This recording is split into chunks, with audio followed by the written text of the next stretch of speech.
नमस्कार दोस्तों, आप सभी का स्वागत है आपके अपने YouTube चैनल पर। जी हाँ दोस्तों, मैं आप लोगों के सामने फिर से लेकर के हाजिर हूँ आधुनिक भारतीय इतिहास का ये क्लास। जी हाँ दोस्तों, जहाँ पहली क्लास में मैंने आपको यूरोपियन के आगमन से संबंधित सारी चीज़ों को ख़त्म करा दिया है, वहीं आज, जी हाँ दोस्तों, आज मैं आप सभी को कैसे ब्रिटिश साम्राज्य भारत में फैला, कैसे उसने विभिन्न राज्यों में अपना साम्राज्य स्थापित किया, क्या विभिन्न ट्रीटियाँ हुई, और उसके साथ ये संधियाँ कहते हैं, बेसिकली संधियाँ, ट्रीटी इंग्लिश में कहते हैं। और साथ ही साथ कैसे उसने किन चीज़ों का प्रयोग करके, जैसे सबसे क्या नाम है, हड़प नीति उन्होंने अपनाई थी, सहायक संधि अपनाई थी। इन सारी चीज़ों के बारे में जानेंगे किस प्रकार से उन्होंने किस राज्य के अगेंस्ट में या खिलाफ में किन चीज़ों का प्रयोग करके उन्हें अपने राज्य में, अपने ब्रिटिश एम्पायर में शामिल किया था। ठीक है, तो आइए चलिए इन सभी चीज़ों को आज पूरा डिटेल में पढ़ते हैं। तो चलिए इस क्लास को स्टार्ट करते हैं। और पहला क्लास नहीं देखा है तो इस वीडियो के आखिरी में आपको देखने को मिलेगा, देख लीजिएगा। दूसरा क्लास जरूर से जरूर पूरा देखिए। और हाँ, मेरे यूट्यूब चैनल को सब्सक्राइब नहीं किया करिए, क्योंकि यहीं पर आपको मिल रही हैं सारे इंपॉर्टेंट क्लासेज। ठीक है, तो चलिए क्या पढ़ना है आपको पता लग ही गया। और ये रहा आज का पहला प्रश्न।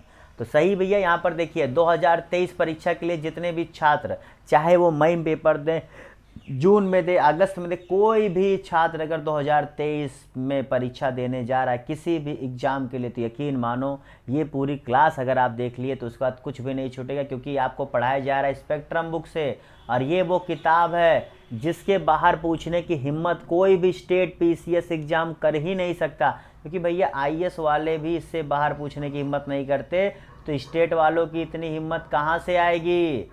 ये तो बात सच है ना। चलो पहले प्रश्न की तरफ बढ़ते हैं।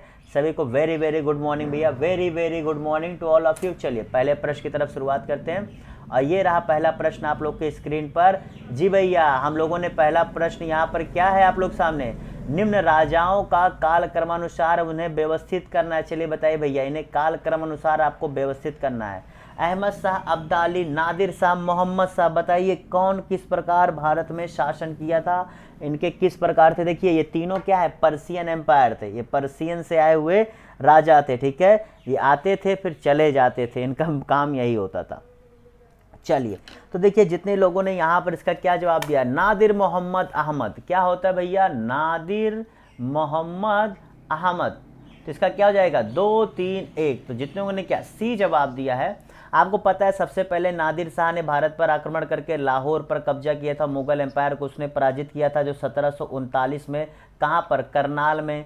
फिर मोहम्मद शाह भारत आया था और इसने जो है भारत को अच्छे से लूटा था, जो क्या कहते हैं, कोहिनूर हीरा यही जो है लेकर गया था। और फिर बाद में अहमद शाह अब्दाली आता है, जो मोहम्मद शाह के मृत्यु के बाद, और इसने तो भाई क्या ही तांडव मचाया था। और तृतीय पानीपत का जो युद्ध था वो इसी के अंडर में लड़ा गया, जहां मराठाओं को पराजय हुई थी, क्योंकि मराठाओं ने ही इसके जो मुगल शासन स्थापित किया था, आलमगीर द्वितीय को जो इसने क्या नाम है मुगल राजा बना गए थे, मराठाओं ने ही इसकी इस पूरी सल्तनत को क्या दी थी, वो क्या कहते हैं, चलो समझा जाएगा बाद में, ठीक है, किया था। चलो अगले प्रश्न की तरफ बढ़ते हैं। ओके, समझ गए। देखो हर सारी चीज़ें फिर कह रहा हूँ, एक एक बिंदु आपको यहाँ पर बताई जाएगी, एक एक बिंदु। अगर आप इसके नोट्स बना लेते हैं और फिर देखो 2 दिन बाद 10 मिनट इसका एक क्विक रिवीजन कर लें, 2 दिन बाद जो आज पढ़ रहे 2 दिन बाद इसका एक क्विक रिवीजन कर लें और इसके नोट्स बना लें। आखिरी के 10 दिन जो आप क्विक फास्ट रिवीजन करते नहीं है पूरी सब्जेक्ट का, उसी में भैया ये क्या आपको पता है, सोने में सुहागा काम करेगा आपकी तैयारी में।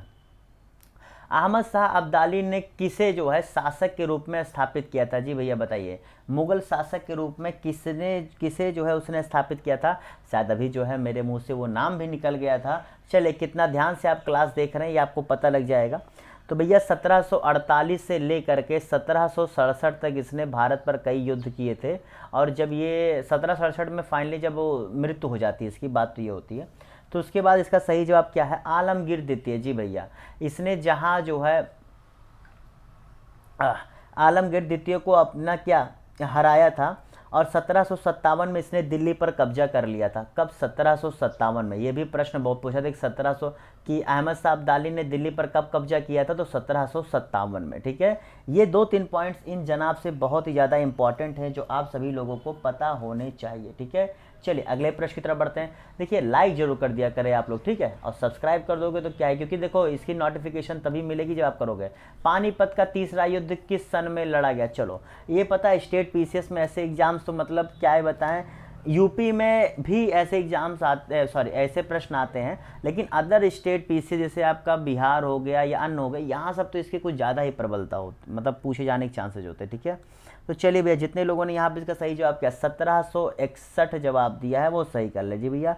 तृतीय पानीपत का युद्ध भैया आपका जो है 1761 में लड़ा गया था, जो अहमद शाह अब्दाली और मराठा के बीच में लड़ा गया था।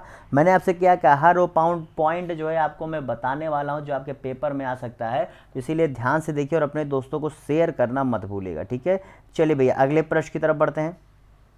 अगला प्रश्न आप लोगों से पूछ रहा है कि निम्न में से कौन सा सही सुमेलित नहीं है? चलो बताओ, नहीं है पूछ रहा, बताइए।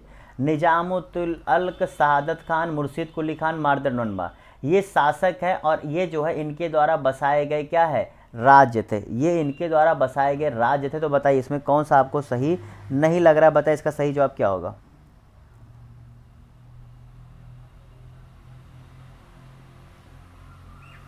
तो भैया जितने लोगों ने यहाँ पर इसका सही जवाब क्या दिया, जी भैया जितने लोगों ने यहाँ पर इसका सही जवाब दिया है, क्या मार्दंड वर्मा, ये सही नहीं है क्या, बी। क्यों? क्योंकि भैया देखो जो मार्दंड वर्मा थी इन्होंने केरल में भैया जो है स्थापना की थी, मैसूर में नहीं, केरल में। मैसूर में आपके कौन, वोडेयार राजा थे, वोडेयार राजा ने जो है स्थापना की थी। ठीक है, समझ गए, जो क्या नाम है, चिल्का कृष्ण राजा द्वितीय उनका नाम था। ठीक है, समझ गए। चलो अगले प्रश्न की तरफ बढ़ते हैं। अगला प्रश्न है, बंगाल पर शासन करने वाले राजाओं का सही क्रम बताएं। जो बंगाल पर विभिन्न राजाओं ने जो है किया था, तो बताएं उनका सही क्रम क्या था। चलिए ऐसे ऐसे प्रश्न भैया वास्तव में अगर आप इन सब प्रश्नों को एक बार सही कर लेते हैं, समझ जाते हैं और इसके साथ तैयारी करके जाते हैं, इससे बाहर का पूछने की हिम्मत, बार बार कह रहा हूँ, नहीं पड़ेगी किसी भी स्टेट के पीएससी या पीसीएस एग्जाम्स में। मैं कागज़ पर लिख के दे सकता हूँ। तो जितने लोगों ने यहाँ पर इसका सही जवाब क्या दिया, जी भैया पहले मुर्शिद कुली खान, फिर आपका कौन आया था, सुजाउद्दीन आया था, फिर आपका कौन आया था, फिर आपका आया था क्या नाम है, एक मिनट, सरफराज खान, और फिर आया था आपका अलीवर्दी खान। ठीक है, कॉन्टिन्यूसली बोलने पर भी ब्रेक लग जाता है। तो सही जवाब क्या हो जाएगा इसका, 1 4 2 3, कहाँ है 1 4 2 3, तो आपको बी में दिख रहा होगा। ठीक है, कितने लोग इसका सही जवाब दे पाए?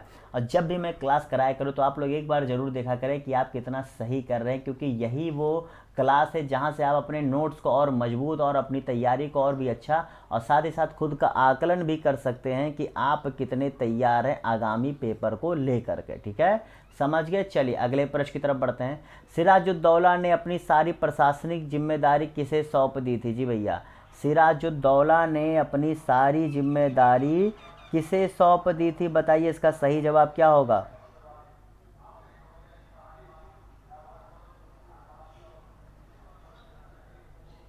तो इसका सही जवाब क्या था भैया, मोहनलाल। जी भैया देखिए मोहनलाल एक पीएम की तरह जो है इसके साम्राज्य में काम करता था, एक पर, क्योंकि इसके पास सारे प्रशासनिक अधिकार जो काम थे वो इसी के पास थे। ठीक है, सारे जो प्रशासनिक काम थे वो इसी ने रख लिए थे, और सिराजुद्दौला की थोड़ी उम्र भी ज़्यादा थी आपको पता है, तो इसी की वजह से जो है मोहनलाल को संभालना पड़ता था, और ये काफ़ी अच्छे से जो है देख रहा था, ऐसी बात नहीं है कि कोई कमी रही हो। बाकी जगत सेठ, राय बल्लभ, ओमी चंद, ये सभी लोगों ने जो है इसके खिलाफ क्या छल का काम किया था, जो कि आप अगर डिटेल में पढ़े होंगे जान रहे होंगे, और नहीं भी जान रहे तो कोई बात नहीं, बस ये 3 नाम देखकर जान लो जिन्होंने इसके साथ छल किया था। और इनके संबंध में क्वेश्चन कभी पूछता नहीं, जितना मैंने आज तक पढ़ा है, जो भी पेपर देखा है या जो भी स्टेट एग्जाम्स के मैंने प्रीवियस ईयर क्वेश्चन देखे हैं। प्लासी के युद्ध के संबंध में कौन सा कथन सत्य? चले भैया प्लासी का युद्ध है, आगे बताइए।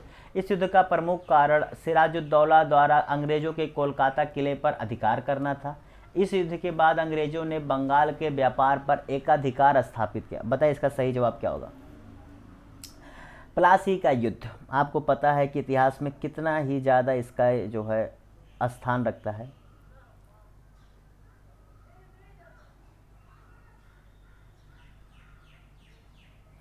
तो जितने लोगों ने यहाँ पर क्या 1 और 2 दोनों जवाब दिया और सही कर लिया। इसीलिए मैंने भैया देखो 20 से 30 सेकंड का एक शायद 15-20 सेकंड का मैंने जो पॉज किया, इसीलिए कि आप अच्छे से एक बार रिमाइंड कर सके कि क्या था, क्योंकि ऐसे प्रश्नों में आपको दिमाग को शांत करके कोई बोले ना और देखना होता, तो इसीलिए मैंने आपको समय दिया, सी जवाब दिया, सही कर लें। जी भैया, इस युद्ध के बाद इन्होंने लगभग बंगाल पर व्यापार पर एकाधिकार स्थापित कर लिया था, ये बात बिल्कुल सही है। और साथ ही साथ इन्होंने जो है जो सिराजुद्दौला थे, इन्होंने कोलकाता के किले पर अपना अधिकार कर लिया था, क्योंकि इससे पहले जो राजा थे, ठीक है, उन्होंने ये कहा था कि जो अंग्रेज़ थे वो कोलकाता के पास जो किला था उसके आसपास वो क्या कर रहे थे, उसको गड्ढा करके मतलब वहाँ आक्रमण कोई ना कर सके, अपने मन से कर रहे जिसकी परमिशन नहीं थी, और किला बनाने की भी परमिशन नहीं दी थी सिराजुद्दौला ने। तो इससे परेशान होकर सिराजुद्दौला ने उनके खिलाफ आक्रमण किया था, कोलकाता किले पर अधिकार स्थापित किया था, ठीक है। लेकिन हाँ, हार गया था, वो बात अलग है, क्योंकि रीजन क्या था, क्योंकि भैया वहाँ पर उसके खिलाफ बहुत बड़ा क्या साजिश हो गया था। और कौन था भैया, रॉबर्ट क्लाइव। रॉबर्ट क्लाइव जो है वो इस युद्ध में रॉबर्ट क्लाइव लड़ा था, और इधर से सिराजुद्दौला जी थे, ठीक है, समझ गए। चलो अगले प्रश्न की तरफ बढ़ते हैं। किस राजा ने बंगाल की राजधानी मुर्शिदाबाद से मुंगेर ले गए, बताओ कौन भैया थे जो मुर्शिदाबाद से मुंगेर ले गए थे, बताइए इसका सही जवाब क्या होगा। प्लासी का युद्ध ऐसे ही नहीं मानता, क्योंकि इसने एक बार बंगाल में जब पूरी तरीके से अपने व्यापार में और क्षेत्र में जब स्थापना कर ली अंग्रेजों ने, तब उनकी आकांक्षा और बढ़ती गई, ठीक है। तो इसीलिए उसे बहुत निर्णायक युद्ध भी माना जाता है। वैसे निर्णायक में तो आपके पहले के भी युद्ध थे, ठीक है। तो जितने लोगों ने यहाँ पर इसका सही जवाब क्या दिया, कौन भैया मुर्शिदाबाद से बक्सर ले गया था, तो जितने लोगों ने यहाँ पर इसका सही जवाब क्या दिया है,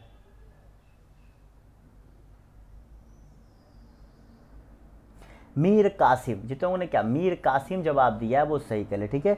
मीर कासिम था जिसने अपने कैपिटल को क्या, ये जो है, और मीर कासिम कौन भैया, मीर जाफर का सन इन लॉ यानी क्या दामाद था, ठीक है। मीर कासिम का क्या सन इन लॉ, एक मिनट माफ़ करेगा, दामाद नहीं शायद कुछ होगा, मुझे याद नहीं आ रहा, एक मिनट, सन इन लॉ का मैं भूल रहा हूँ, लेकिन अंग्रेजी मुझे यार पता है, हिंदी में थोड़ा सा मिस कर रहा हूँ।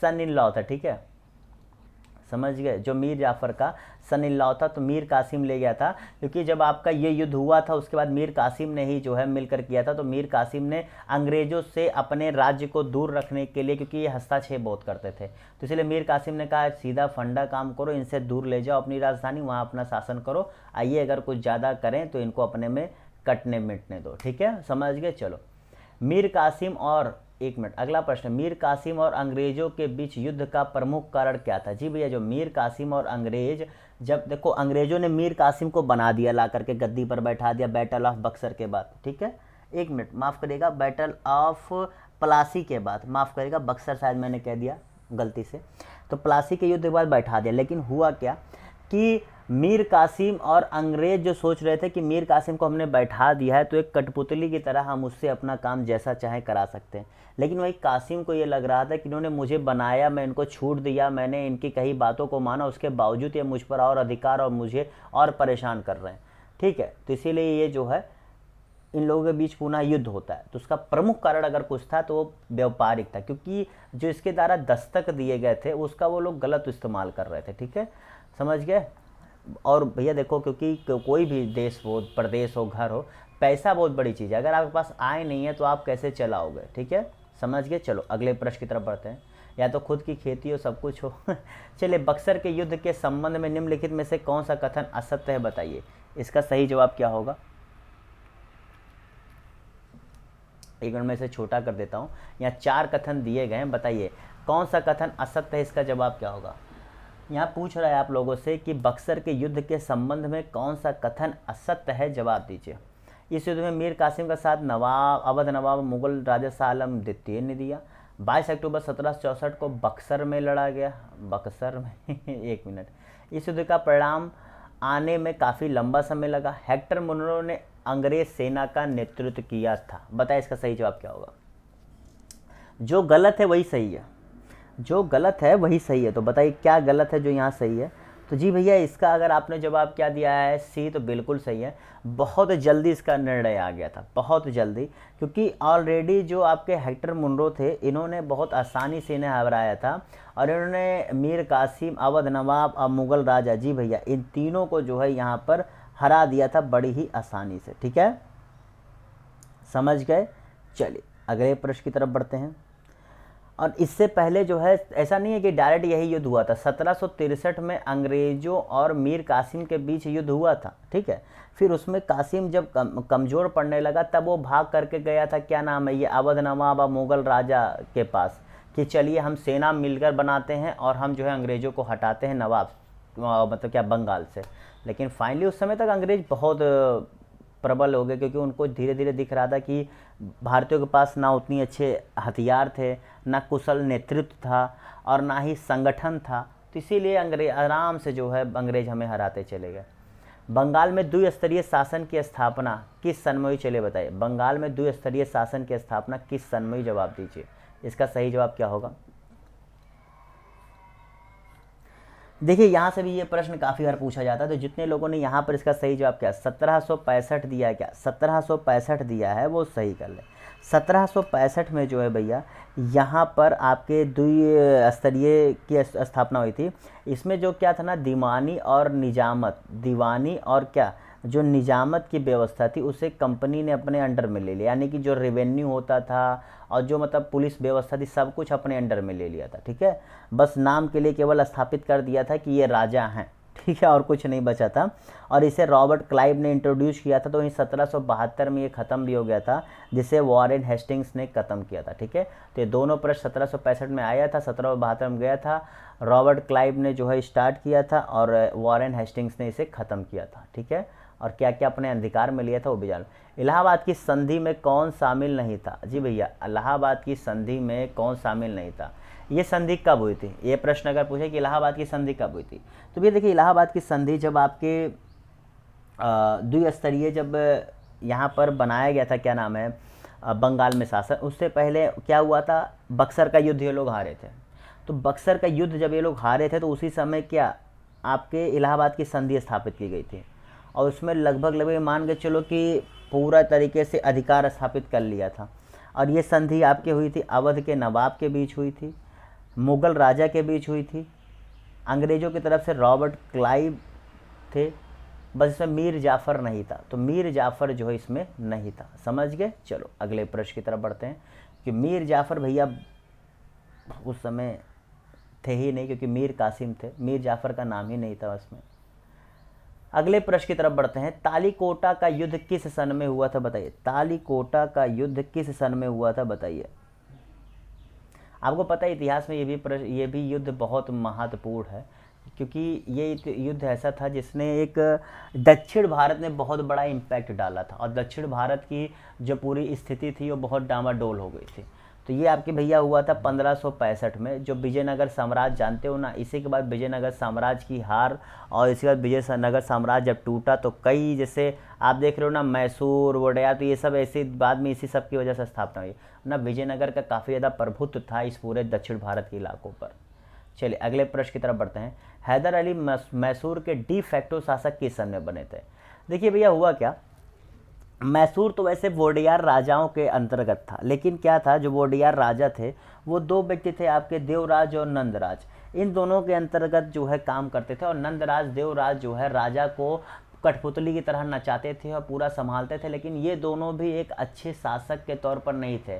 और आपको पता है हैदर अली क्या था, एक घुड़सवार था, उसके अंदर जो है सेना को नेतृत्व करने और काफ़ी चीज़ों का बहुत अच्छा क्या था, उसके पास क्वालिटी था। ठीक है, तो इसीलिए जो है इसने कई युद्ध जिताने के बाद खुद को वहाँ का डी फैक्टो शासक बना दिया था, और इन दोनों भी कुछ नहीं कर पाए, इन लोग को तो जाने ही दो।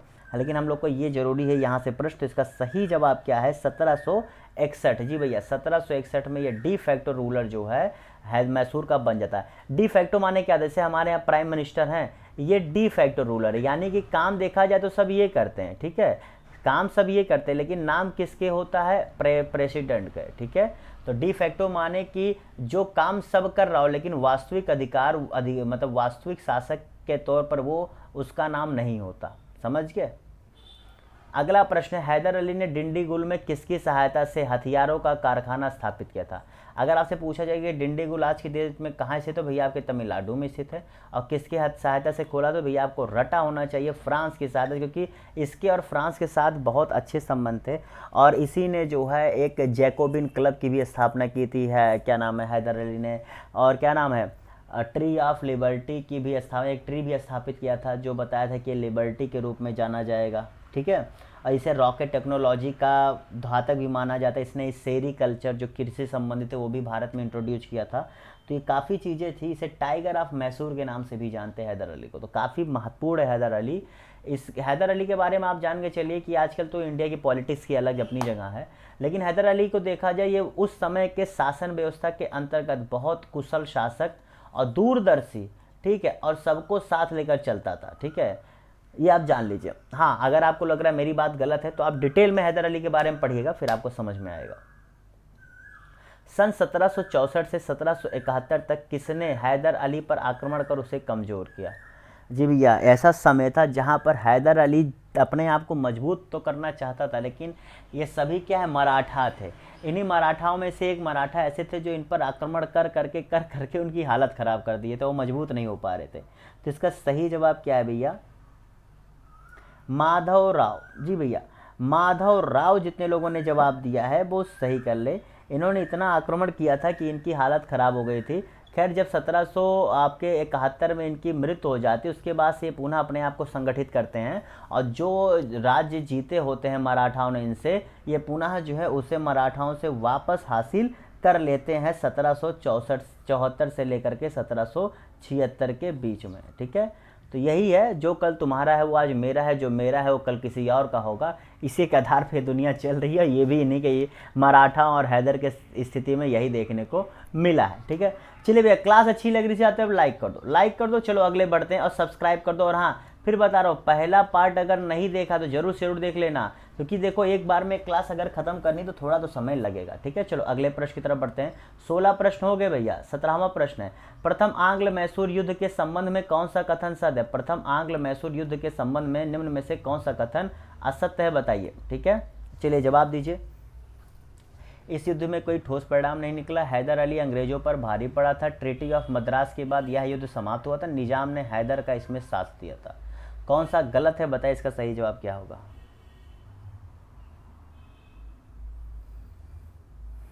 चलिए बताइए, इसका सही जवाब क्या होगा?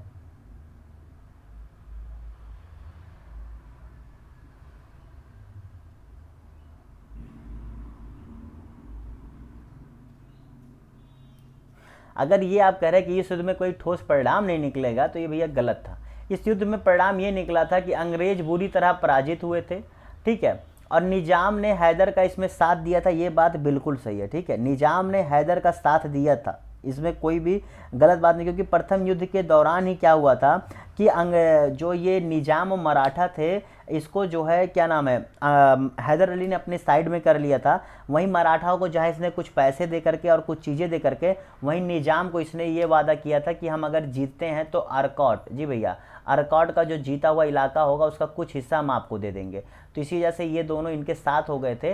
और अगर ये कहें कुछ रिजल्ट नहीं निकला था क्योंकि इसी में जो है वो मैसूर पहुंच गया था अचानक से, क्या नाम है, हैदर अली मैसूर के, और ठीक है, अचानक से, और सॉरी मद्रास पहुंच गया था। मैंने वही, इसीलिए मैं मद्रास पहुंच गया था। ठीक है, मद्रास पहुंच गया था, और वहीं पर जो अंग्रेजों को इसने क्या छक्के छुड़ा दिए थे।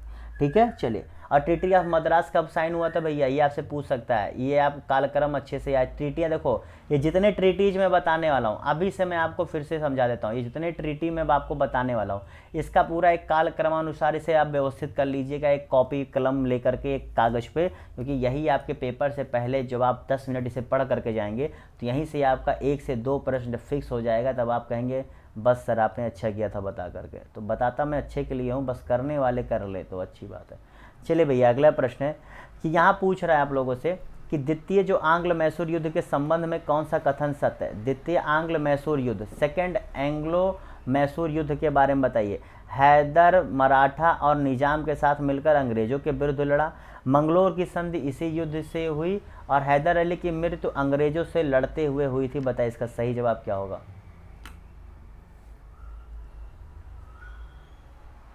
चलिए भैया जवाब दीजिए, इसका सही जवाब क्या होगा।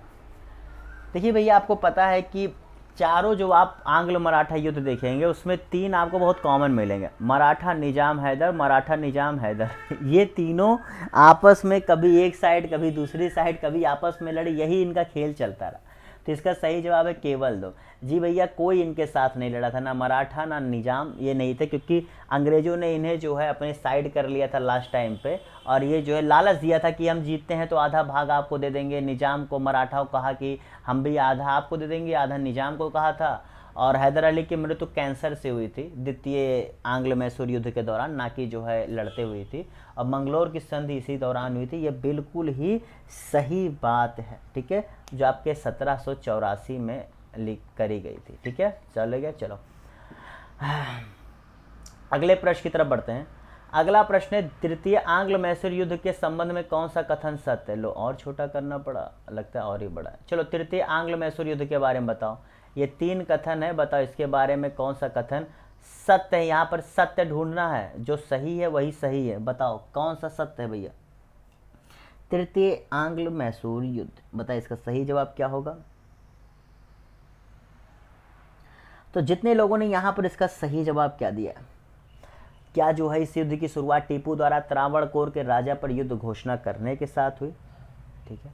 इस युद्ध में अंग्रेजों का नेतृत्व केवल कॉर्नवालिस ने किया था। मंगलोर की संधि के रूप में टीपू के दोनों बेटों को अंग्रेजों ने बंधक बना रखा था, ठीक है। तो यहाँ जो सत्य होगा वही सही होगा। तो देखिए भैया जहाँ आपको दिख रहा है क्या कि युद्ध की घोषणा, जी भैया त्रावणकोर, क्योंकि त्रावणकोर में क्या हुआ था, जो वहाँ का राजा था उसने क्या किया था, जो दो जगहें थे वो उठा करके अंग्रेज़ों को दे दिया उसने, ठीक है। लेकिन टीपू कहता था ये तो मेरा अधिकार क्षेत्र है, आप कैसे दे रहे हैं। तो इसी के लिए उसने उस पर विरुद्ध छेड़ दिया। अब उसका साथ त्रावणकोर का साथ दे दिया था अंग्रेज़ों ने, ठीक है। तो ये युद्ध में अंग्रेज भी टीपू के खिलाफ हो गए। टीपू को ये पता नहीं था, क्योंकि उस समय तो हैदर अली मर चुका था ना, तो टीपू ही शासन कर रहा था। और इस युद्ध में कॉर्नवालिस ने मतलब कॉर्नवालिस के नेतृत्व में ये चीज़ें हो रही थी। तो भैया ये बात सही है, ठीक है। और मंगलोर से दोनों में जी भैया का 1 2 3 जवाब दिया और सही कर ले। मूल रूप से तो कॉर्नवालिस का नेतृत्व था, लेकिन अगर आप देखेंगे कई लोग थे उसमें से, लॉर्ड हेलेस्ली और काफ़ी लोग थे, लेकिन आप इन लोगों का नाम इतना ज़्यादा नहीं पाएंगे, क्योंकि इन लोगों ने क्या थे, ये जैसे होता नहीं कि कमांडर टाइप के थे। लेकिन अगर देखा जाए तो भैया जो गवर्नर जनरल होता है वो मेन रूप से होता है। इसे तो मैं सही मानूंगा, कुछ इसे गलत मान रहे तो उन्हें थोड़ा सा प्रश्नों का और वो एक तरीका देखना चाहिए, ठीक है। चलिए अगले प्रश्न की तरफ बढ़ते हैं।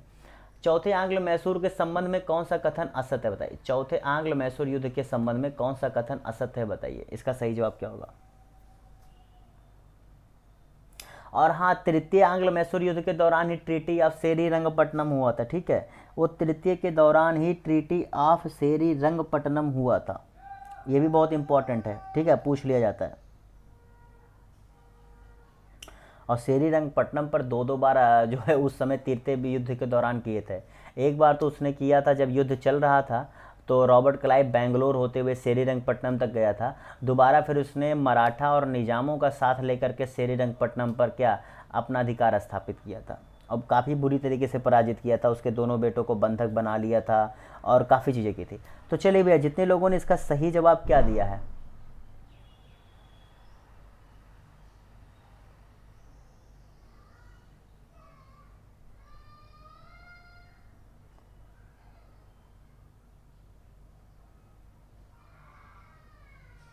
तो जितने लोगों ने यहाँ पर इस प्रश्न का सही जवाब क्या दिया है,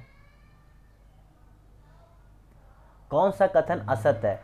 टीपू सुल्तान की 3 बार पराजय हुई थी। अंग्रेजों का उनके विरुद्ध षड्यंत्र होने करने का शक होना था। इस युद्ध के बाद अंग्रेजों ने मैसूर के शाही परिवार के छोटे बेटे को महाराजा घोषित किया और मराठों को टीपू सुल्तान की आधी राज सौंप दी। तो ये भैया गलत है। यहाँ पर टीपू की जो है पराजय हुई थी, लेकिन 2 बार पराजय हुई थी, ठीक है।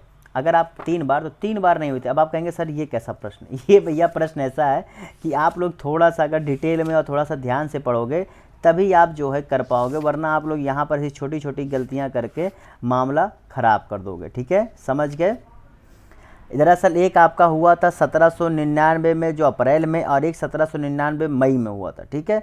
और ये दोनों जगहों पर ये हारने के साथ ही यहाँ पर ख़त्म हो गई थी बात, और इसी के साथ यहाँ पर टीपू सुल्तान का अध्याय भी ख़त्म होता है। ठीक है, तो चलिए भैया इसी के साथ इस क्लास को ख़त्म करते हैं। फिर कल मिलेंगे आप लोग के सेकंड क्लास में, जहां आपको मैं क्या कराने वाला हूं, जहां पर आप लोगों को मैसूर के बाद क्या, मैसूर के बंगाल और मैसूर हो गया, अब आप लोग को क्या मराठा और सिंध और पंजाब और अन्य जो आपके पड़ोसी देश हैं इनसे क्या संबंध है, इनके बारे में बताने वाला हूँ।